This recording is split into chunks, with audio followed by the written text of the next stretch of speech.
The Massacre in Moscow, Call of Duty's No Russian. In 2009, Call of Duty Modern Warfare 2 released a level that would become the most debated moment in gaming history.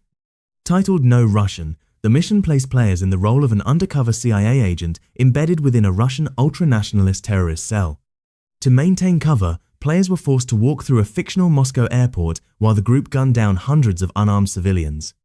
Unlike a cinematic cutscene, the interactive nature of the slaughter made it feel profoundly personal and disturbing to the global public. The diplomatic fallout was instantaneous. The Russian government and media viewed the level as a direct provocation, with some lawmakers calling for the developers to be treated as criminals. In response to the outrage, the PC version of the game was recalled across Russia and patched to remove the level entirely. In other regions, like Japan and Germany, the game was modified so that the player would instantly fail if they fired upon a civilian. This wasn't just a controversy about violence, it was a diplomatic crisis that forced governments to discuss whether digital media could incite real-world hatred. It remains the gold standard for how a single design choice can cause a worldwide political emergency: the digital Cold War, Battlefield 4, and China. When EA's Battlefield 4 launched in 2013, it did more than just push graphical boundaries.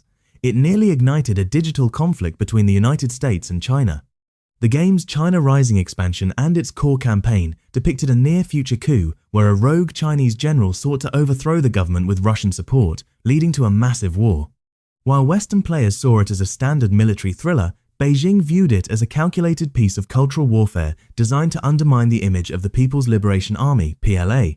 The reaction from the Chinese Ministry of Culture was absolute. They officially banned the game, citing it as an illegal electronic game that threatened national security. State-run military newspapers published scathing reviews, accusing the West of using video games to conduct cultural invasions and brainwash the youth. The censorship was so thorough that the game's name was blacklisted from social media search engines and physical copies were seized. This incident highlighted a growing rift. As game developers sought more realistic geopolitical backdrops, they began treading on the very real sensitivities of world superpowers, turning a piece of entertainment into a formal diplomatic dispute. The hidden insult, Devotion's secret meme. In 2019, a Taiwanese horror game called Devotion became the center of one of the fastest-moving diplomatic scandals in history. The game was a critical darling for its atmosphere and storytelling, but its downfall came from a tiny, hidden asset. Players discovered a wall scroll that contained a Taoist talisman script. When translated, the seal read Xi Jinping, Winnie the Pooh, a reference to a banned internet meme that compares the Chinese leader to the cartoon bear. The discovery triggered a massive wave of digital nationalism. Within 24 hours, Chinese players review-bombed the game on Steam, and its Chinese distributors cut all ties with the developers, Red Candle Games. The situation escalated when the Taiwanese government stepped in to defend the developers, citing the importance of creative freedom and democracy. This turned a small indie game into a proxy battleground for the ongoing sovereignty disputes between China and Taiwan. The pressure was so immense that the game was pulled from all digital storefronts globally for years. Devotion serves as a chilling reminder that in our hyper-connected world, a single hidden texture can cause a multi-million-dollar product to be erased from existence. The Accidental Independence, Football Manager 2005. You wouldn't expect a spreadsheet-heavy sports simulation to cause a diplomatic crisis, but Football Manager 2005 managed to do exactly that. The game's database, which meticulously tracks thousands of players and clubs, listed Tibet as an independent country. While the developers at Sports Interactive were simply trying to follow the nuances of international footballing associations, they inadvertently stepped into one of the most sensitive geopolitical minefields on the planet. China, which maintains a One China policy and views Tibet as an integral part of its territory, reacted with fury. The Ministry of Information Industry banned the game, stating that it violated Chinese law and undermined China's sovereignty and territorial integrity. They even threatened to fine internet cafes that allowed the game to be played. The developers had to quickly issue a formal apology and release a corrected version of the game that listed Tibet as part of China for the regional market. This incident is the ultimate example of how even non-violent, non-political games can find themselves at the center of a scandal through sheer administrative detail, proving that every piece of data in a game can be political. The Siege of Mexico City, Ghost Recon, Advanced Warfighter.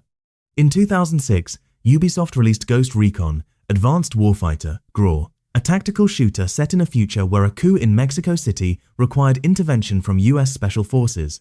To the developers, Mexico City was a visually stunning, high-density urban playground for a tactical game. To Mexican officials, however, it looked like a propaganda piece depicting their country as a failed state, incapable of managing its own security. The governor of Chihuahua and the mayor of Ciudad Juarez led the charge against the game, calling for it to be banned and seized from shelves. They argued that the game's portrayal of Mexico was racist and insulting, particularly because it showed US soldiers conducting operations on Mexican soil. The controversy became a major talking point in Mexican politics, with leaders worried that the game would negatively affect tourism and international investment. Brawl forced a global conversation about jingoism in Western media. It highlighted the discomfort felt by sovereign nations when they are used as convenient battlegrounds for Western military fantasies without their consent or input. The prophetic panic. Homefront. Homefront 2011 was built on a premise that was intentionally provocative. A unified Greater Korean Republic invades and occupies the United States. Written by John Milius, the screenwriter of Red Dawn, the game sought to tap into American anxieties about shifting global power. However, its release coincided with real-world leadership changes in North Korea and a spike in military tensions on the peninsula, making the game's fiction feel dangerously close to reality. The South Korean government was so concerned that the game would damage relations with the North or cause civil unrest that they effectively blocked its release. Even in Japan, the game had to be censored to remove references to North Korea and Kim Jong-il to avoid diplomatic friction. The scandal surrounding Homefront showcased the risks of speculative fiction. When developers try to be timely by using real-world dictators and ongoing conflicts, they often find that the real world moves faster than their production cycle. The game became a diplomatic headache because it dared to imagine a future that both the North and South were desperately trying to prevent. The Palace Wars, Command and Conquer, Generals. In 2003, EA released Command & Conquer, Generals, a real-time strategy game that featured the US, China, and a fictional terrorist organization as the three main factions. The game portrayed China as a futuristic superpower, which at first glance seemed like a positive representation. However, the mission objectives included things like the player being tasked with destroying the Forbidden City or the Hong Kong Convention Center to root out terrorists. The Chinese government was not impressed by the privilege of being a superpower in the game. They banned the game entirely, arguing that it smeared the image of the Chinese people and the military. The destruction of historical landmarks, even in a digital setting, was seen as a direct insult to Chinese heritage. Furthermore, the game's depiction of the Chinese army using nuclear tanks and human wave tactics was viewed as a caricature of their actual military doctrine. This incident remains a key case study in cultural translation. What a Western developer sees as a cool game mechanic, a foreign government may see as a deeply disrespectful violation of their national identity. The Forbidden Faction, Medal of Honor 2010. The 2010 reboot of Medal of Honor didn't cause a scandal with a foreign enemy. It caused one with the allies of its own developers. The game was set in the ongoing war in Afghanistan, and its multiplayer mode originally allowed players to take on the role of the Taliban. The backlash was swift, fierce, and reached the highest levels of government in both the US and the UK. The British Defence Secretary, Liam Fox, called for the game to be banned, labelling it tasteless and un-British to let people play as an enemy that was currently killing British soldiers in real life, the US. Military took it a step further, banning the game from being sold on all military bases worldwide. Families of fallen soldiers expressed deep hurt, arguing that the game turned their real-life trauma into a game. Under immense pressure, EA was forced to change the name of the Taliban faction to Opposing Forces just days before launch. This scandal remains the ultimate example of the too soon rule in gaming. It proved that when a game's fiction overlaps with an active, bloody conflict, the diplomatic and moral consequences can be heavy enough to shake the entire industry.